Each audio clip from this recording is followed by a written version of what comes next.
हाँ ये वाला। और फिर कभी कभी साउंड के बीच में आ जाएगा।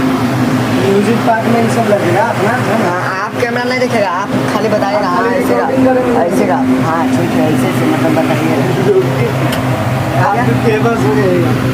चलिए अब क्या करना है कि जानते हैं, 2 साउंड ये जहाँ पर लेना है, ऐसे करके साउंड लगा के बीचमा में बजते बजते लेना है। बजाइए बजाइए भैया। आओ आगे पीछे एक जगह उसे फुल से नियर लगेगा। आगे पीछे कभी ले ले उन्हें भाग जाइए, कभी ले ले उन्हें भाग जाइए। 2-3 को वाला बटा माटी पे, ये सब बटा माटी पे ना, ये सब बटा माटी पे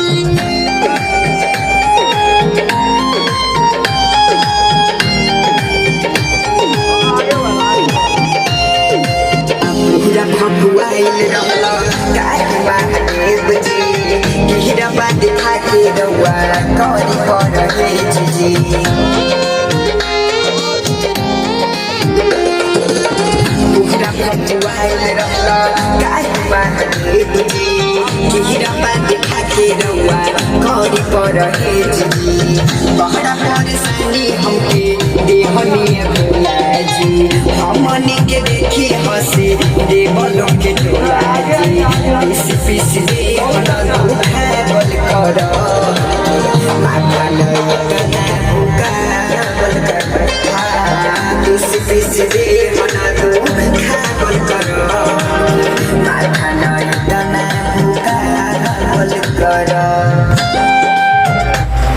अब तीसरा